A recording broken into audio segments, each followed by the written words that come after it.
Welcome back. Now, the 25th of February 2025 marked the third anniversary of the ongoing conflict between Ukraine and Russia, a war that has significantly impacted not only Ukraine, but the global community as well. Now, today, we would like to gain some insight, and for that, we are joined by Ambassador Luibov, that is Abravitova, that's the Ukrainian ambassador to Namibia, who is accredited in South Africa as well, to share some insight on the current situation, the humanitarian crisis, as well as Ukraine's path to peace and rebuilding. Good morning, Ambassador. Thank you very much for making time to speak to us this morning.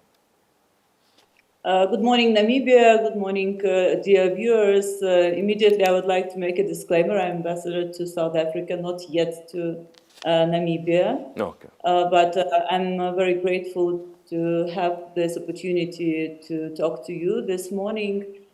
Please accept condolences on the passing away of the father of the nation.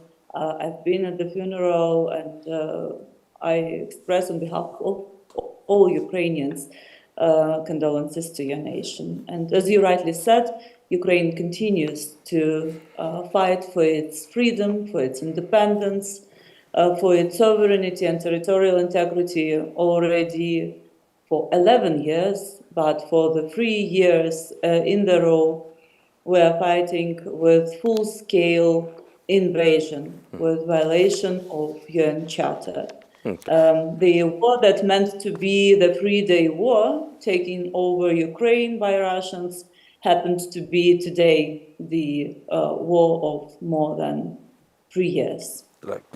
Ambassador, what is the current situation on the ground, and what have been some of the biggest challenges Ukraine has faced over the last 3 years? I guess that the current situation could be described for us to better understand it, that the front line between Ukraine and Russia today is as long as the distance between Windhoek and Johannesburg. This is the land front line, but meantime, Russia is attacking Ukraine every day. All the cities, all the civilian population is attacking with drones, with missiles from the sea and from the land. 2 last nights, we've seen the unprecedented number of drones that were struck at Ukraine residential areas, more than 200 per night. So the situation is complicated. On both sides, losses are big. Obviously, the country that is attacking has the bigger losses.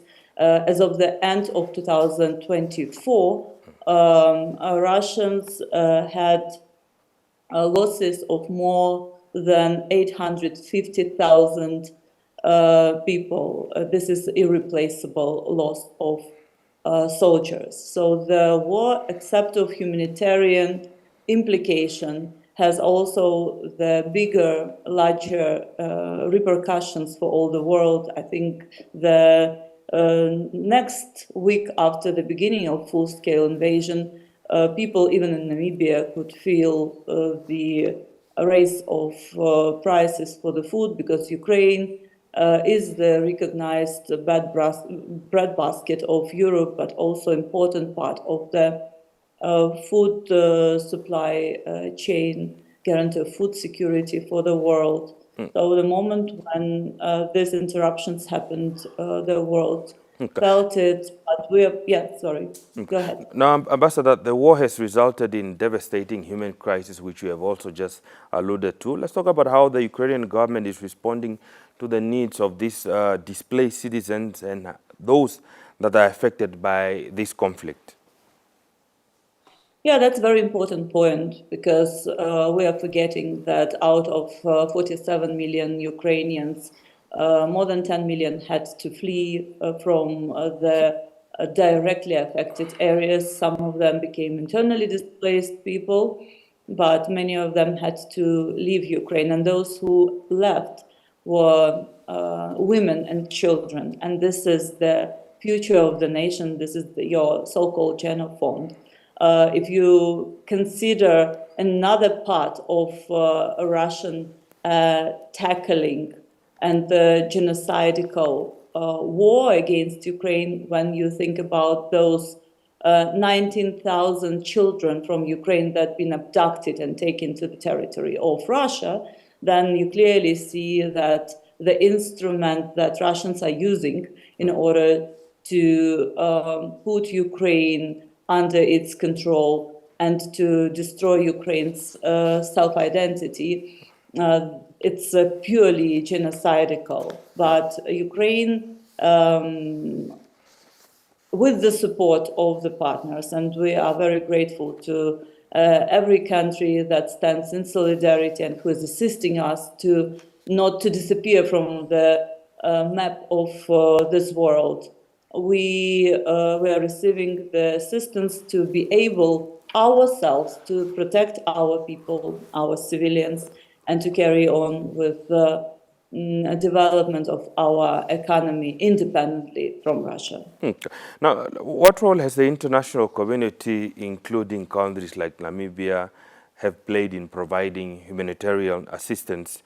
And is it important to receive also international support for Ukraine? Has Ukraine received international support, specifically even from African countries like Namibia?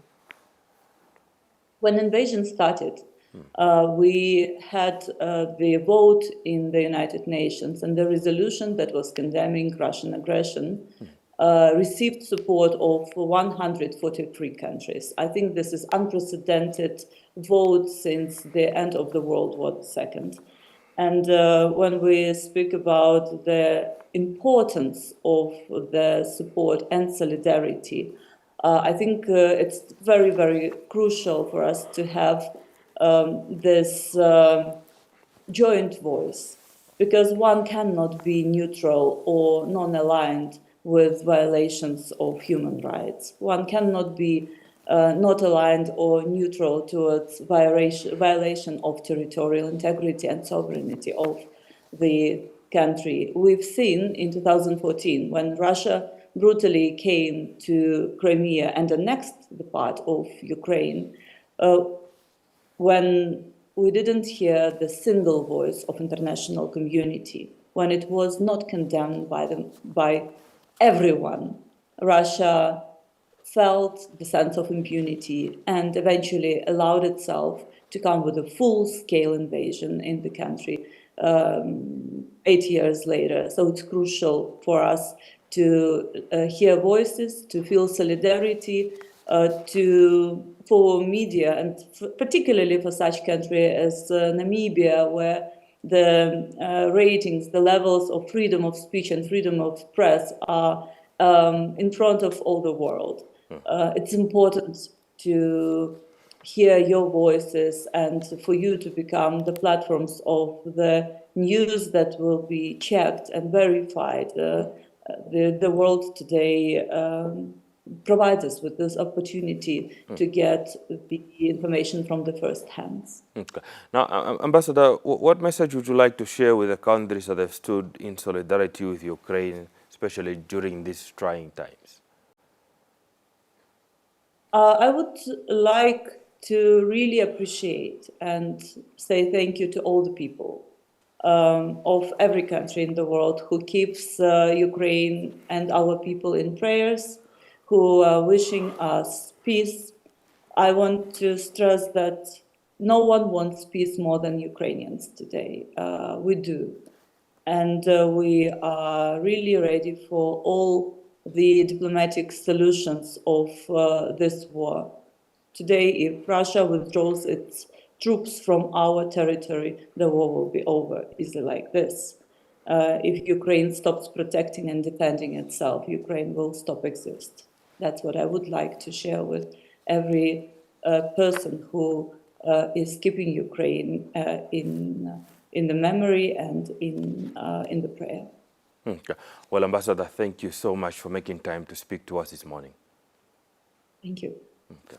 Now, that was Ukrainian ambassador, that is to South Africa, Lubov, that is Abravitova, speaking to us about the fact that it has been exactly 3 years with regard to the ongoing conflict between Ukraine and Russia, a war that has significantly impacted not only Ukraine, but the global community as well. Stay tuned. GMN returns with more conversations after this break.